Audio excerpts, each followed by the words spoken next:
Friends, welcome back to my channel. मैं अपना channel captain शताब्दी चैटर्जी में आप सबको और एक बार स्वागत करती हूँ। अभी तक जिस किसी ने भी इस चैनल को सब्सक्राइब नहीं किया है जल्दी से कर लीजिए, क्योंकि जब भी मैं कोई नया वीडियो बनाऊँ उसका नोटिफिकेशन तुरंत अब तक पहुँचे। और पास में जो बेल आइकन है उसमें ऑल टाइप ज़रूर प्रेस करिएगा, तो ही ये फैसिलिटी घर बैठे आपको मिलेगा। ये फैसिलिटी टोटली फ्री है। मैंने कुछ दिन बाद वीडियो बना रही हूँ क्योंकि as I told you always मैं बिज़ी हो जाती हूँ डिफरेंट ऑनलाइन क्लासेस में, ख़ास तौर पर जब ये पेंडेमिक का टाइम आता है। मतलब पेंडेमिक का टाइम तो चल ही रहा है, बट जब ये फेजेस आता है एंड सारा चीज़ लॉकडाउन हो जाता है दोबारा, तो उसी टाइम मुझे ऑनलाइन क्लासेस का ज़्यादा प्रेशर पड़ता है।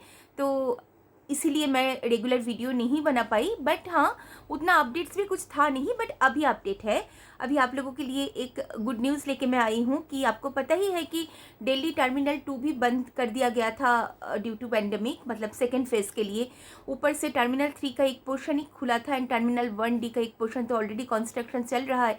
एंड फ्लाइट्स भी बहुत कम जा रहा था। आपने एयर इंडिया में देखा होगा कि कई फ्लाइट्स, इवन दुबई फ्लाइट में ओनली 1 पैसेंजर के साथ ये लोग गए कि अभी भी फुटफॉल बहुत ही कम है, क्योंकि तब तो 50% कर दिया था, बट अभी उसके बाद 65% डोमेस्टिक फ़्लाइट कर दिया है। इंटरनेशनल अभी भी शेड्यूल ऑपरेशन शुरू नहीं हुआ है। बट खुशी की बात यह है कि 22 तारीख को जैसे ही टर्मिनल 2 खुल जाएगा, टर्मिनल 2 खुलने का मतलब यही है कि फुटफॉल ज़्यादा हो रहा है, पैसेंजर्स आ रहा है।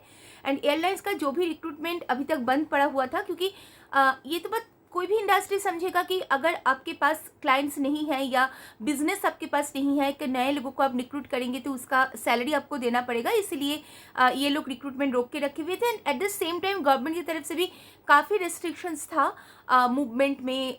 मतलब जो आएंगे इंटरव्यू के बारे में, मतलब इंटरव्यू सिलसिले में जो काम होगा उसी से भी कई कई ज़्यादा रिस्ट्रिक्शन गवर्नमेंट की तरफ से भी था, डीजीसीए की तरफ से भी था।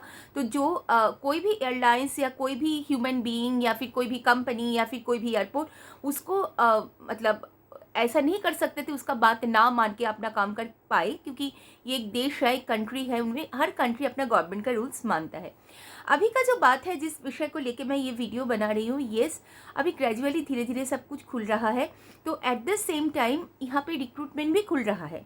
मैं आपको बताऊँ कि 22 जैसे ही टर्मिनल 2 खुल जाएगा उसके बाद से कई रिक्रूटमेंट भी आएगा, कई नया ज्वाइनिंग शुरू होगा। हाँ, डेफिनेटली एक दिन में सबका नहीं होगा, बट ग्रेजुअली जो चीज़ करीब अप्रैल से रोक के पड़ा हुआ था, मार्च से भी बोल सकते हैं, क्योंकि मार्च में जब इन लोगों ने सभी ये आशा रखे थे कि इंटरनेशनल फ्लाइट शुरू होगा 1 अप्रैल से, पर जैसे ही गवर्नमेंट की तरफ से ये आया था कि नहीं शुरू होगा, तो कई एयरलाइंस है जैसे एयर इंडिया, सेट्स, या फिर जो भी मतलब एयर इंडिया जो भी अपना चीज़ को, मतलब इंटरनेशनल फ़्लाइट जो भी करते हैं वो बड़ा डिसर्टन हो गए थे, क्योंकि उनको और ज़्यादा वेट करना पड़ेगा, क्योंकि इंटरनेशनल फ़्लाइट से ही मेन इन लोगों का प्रॉफिट आता है। तो अभी जो स्थिति है, इस स्थिति में आपको थंबनेल देख के ही पता चल रहा है कि अगर मैं आपको लास्ट मिनट का टिप्स दे रही हूँ इंटरव्यू के लिए, इसका मतलब येस, इंटरव्यू शुरू होगा, ज्वाइनिंग भी शुरू होगा। एंड जो भी इतने दिन आप लोगों ने वेट किए हैं, होप आपका ये वेट जल्द से जल्द ख़त्म हो जाए। इंटरव्यू टिप्स के लिए कई क्वेश्चंस मेरे पास ऑलवेज आता है कि इंटरव्यू से पहले मुझे क्या क्या डॉक्यूमेंट्स रेडी करना पड़ेगा। देखिए, उसी विषय को लेके मैं आज बात करूंगी। सबसे पहले आपका सीवी या रेज्यूमी बोलिए या फिर बायोडाटा बोलिए, जो भी बोलिए, बट एक बात है कि first impression is the last impression. अगर सीवी आपके पास किसी के पास ही जाएगा, उस सीवी में कोई स्पेलिंग मिस्टेक नहीं होना चाहिए। उसके साइड में एक अच्छा प्रोफेशनल फोटोग्राफ होना चाहिए, जिसके पीछे का बैकग्राउंड वाइट हो, एंड जो कैंडिडेट है वो चेहरे पे हल्का मुस्कुराहट के साथ एक फॉर्मल आउटफिट में फ़ोटो खिंचवाए, जैसे आप इंटरव्यू में जाते हैं वैसे आउटफिट में। उसके बाद जो सीवी का जो अरेंजमेंट्स होगा वो भी बड़ा अच्छे से करना है आपको, कि ताकि सारी चीज़ नज़र में आए एंड सारी चीज़ प्रोमिनेंट हो, हाईलाइटेड हो। आपका जो अच्छा वाला काम है वो ज़्यादा हाईलाइटेड हो। तो ये this is an art, you can say that, कि एक अच्छा सीवी बनाना। उसके साथ साथ आपका एज प्रूफ का सर्टिफिकेट चाहिए, आपका आधार कार्ड चाहिए, आपका पैन कार्ड चाहिए, आपका पासपोर्ट चाहिए। अगर पासपोर्ट उसी टाइम आपका ना हो तो आपने पासपोर्ट के लिए अप्लाई कर दिया है, जैसे आपने ऑनलाइन एप्लीकेशन किया या पुलिस वेरिफिकेशन आपका हो चुका, उसका सारे डॉक्यूमेंट्स आपको चाहिए। एंड ऑल एजुकेशनल क्वालिफिकेशन का आपका ओरिजिनल प्रूफ चाहिए। हर जो ये चीज़ मैंने बताया, इसमें आपको करना क्या है कि आपको ओरिजिनल के साथ बहुत सारा आपको ज़ेरॉक्स करना है। बहुत सारे का मतलब कम से कम 5 कॉपीज़ आपको रखना चाहिए अपने पास। एंड एक बात है कि कभी भी अपना सीवी को आप कभी ज़ेरॉक्स मत करिएगा, हर सीवी का ओरिजिनल प्रिंट आउट निकलना बहुत ज़्यादा ज़रूरी है। उसके साथ आपका आउटफिट रेडी करना है कि कौन सी यूनिफॉर्म में आप जाएंगे। अगर आप लड़की हैं, आपके पास प्रॉपर मेकअप किट होना चाहिए, जैसे एक फाउंडेशन, एक ब्लशर, आपका आईलाइनर, काजल, ये सब सारी चीज़, लिपस्टिक, ये सब होना चाहिए। ऊपर से अगर आप लड़का है तो आपके लिए प्रॉपर एक जो शेविंग किट ऑलवेज अपने पास रखना, क्योंकि अगर इंटरव्यू है तो इंटरव्यू का जो सुबह है उसी में आपको शेव करना है। पहले वाली रात में मत करिएगा क्योंकि उतना क्लीन नहीं लगता। तो उसके साथ आप कौन सा शर्ट पहन के जाएंगे, लाइट कलर का फॉर्मल होना चाहिए, ट्राउज़र का कटिंग भी फॉर्मल होना चाहिए, proper matching tie, black belt, black socks, black shoes, ये सारी चीज़ आपको रेडी करना है। एंड आपका जो बाल है, जो हेयर है, ये प्रॉपर ट्रिमिंग करना है, इट्स वेरी वेरी इंपॉर्टेंट।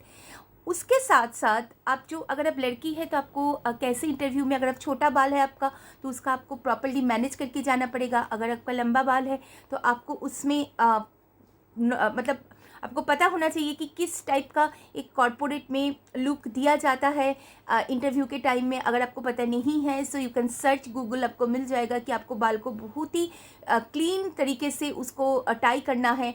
ये सब सारे चीज़ आपको रेडी करना है। कोई भी भारी भड़क्कम वॉच या रिस्ट वॉच आप मत पहनिएगा। जो फाइल आप करिएगा उसमें भी कहीं मिकी माउस, डोनाल्ड डक, ये सब फोटो लगा के मत लेके जाइए।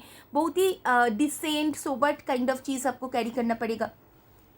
ये जो सारा चीज़ है, it is very very, all this things are very important. And उसके साथ साथ आपका तैयारी तो है ही है।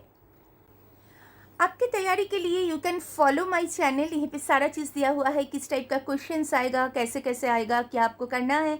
एंड ये सारी चीज़ आप तैयार करते रहिए। मैं ये बात आपको बोल रही हूँ कि बहुत जल्द इंटरव्यू आएगा, आप देखेंगे बहुत सारे कंपनीज़ की तरफ से आएगा। जिनका इंटरव्यू हो चुका, जो ज्वाइनिंग की स्थिति में है, उसका भी ज्वाइनिंग होगा ग्रेजुअली। क्योंकि देखिए, हर चीज़ हम लोग, ये खाली देश का इशू नहीं है, इस सारा वर्ल्ड का इशू है। सबको सब कुछ देख के ही गवर्नमेंट को डिसीजंस लेना पड़ता है। हाँ, आपके लिए चाहे 1 साल 2 साल, सबके लिए जीवन में वेस्ट हो चुका, बट उससे भी ज़्यादा जीवन है। जीवन के ऊपर कुछ भी नहीं है। अगर आप जी रहे हैं, ये भी this is the blessings of the God. जिन्होंने अपनों को खो चुका इस पैंडेमिक में, उनसे पूछिए कि उनका स्थिति क्या है, मेंटल कंडीशन। तो चलिए, आज के लिए बस इतना ही। मैं फिर आऊँगी नए सब्जेक्ट के साथ। अगर आपको ये वीडियो अच्छा लगे, लाइक शेयर ज़रूर करिएगा, कमेंट भी करिएगा। आज तक के लिए बस इतना ही। सी यू सून, बाय बाय।